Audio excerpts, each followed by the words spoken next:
My son told me what my husband does when I'm not home. Hank, can you run down to the basement and fetch me some more flour? I asked my son, who had just come downstairs for breakfast. He plopped down onto one of the kitchen chairs and shook his little head. No, he muttered, I can't. I craned my neck to look at him from the pancake mix bubbling on the stove. He seemed fidgety and pale, not at all like his usual self. Why not? He stared at me, his eyes wide. There are ghosts in the basement, Mom. Oh, don't be silly, I chuckled. Ghosts aren't real, sweetheart. Or even if they are, they live in very old, abandoned houses. Much older than ours. Hank was silent, watching me as I poked at the batter in the pan. That's not true, is it? His voice was earnest and eerily calm, sending chills crawling up my spine. Of course, it's true. I assured him, think about it. What is a ghost? Hank thought for a moment, someone who's dead? I nodded, exactly. And no one has died in our house. We bought it brand new last year, remember? So, we can't have ghosts. How do you know?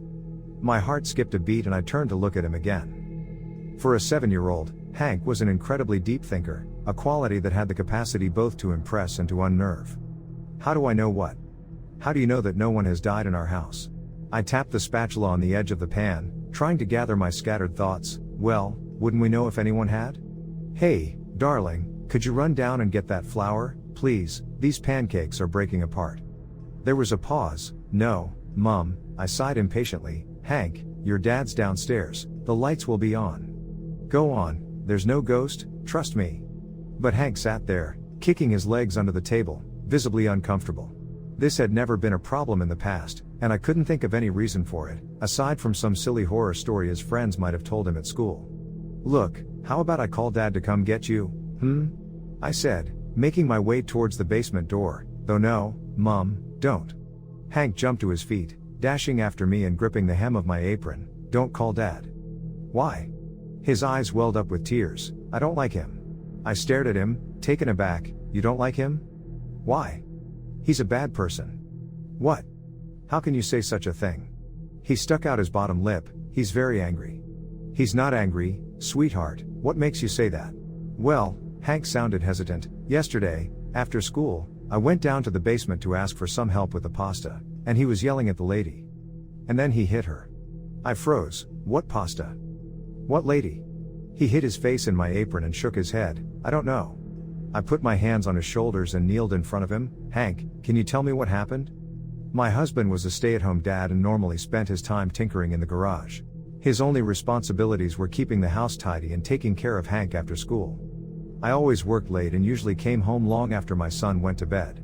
Dad always has a new lady in the basement when I come home from school. I'm not allowed to go down there, but I hear them.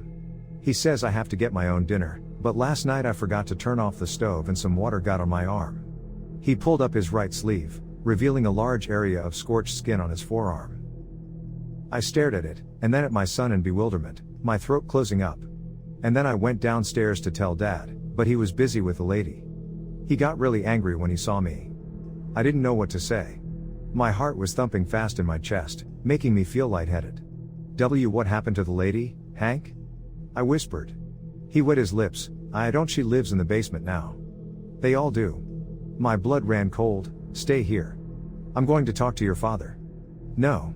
Hank grabbed my sleeve. You can't go, Mom. I have to, baby. Don't worry, the ghosts won't get me. I just need to find out what's going on. No, you can't go, he kept repeating, frantically tugging at my blouse. Dad said you're not supposed to know about last night. I stared at him. What? This is important, Hank, your father is supposed to be taking care of you. Hank crumpled to the floor, burying his face in his little hands. I'm afraid, he sniffled, I'm afraid that if you tell him, he'll make me return to my grave.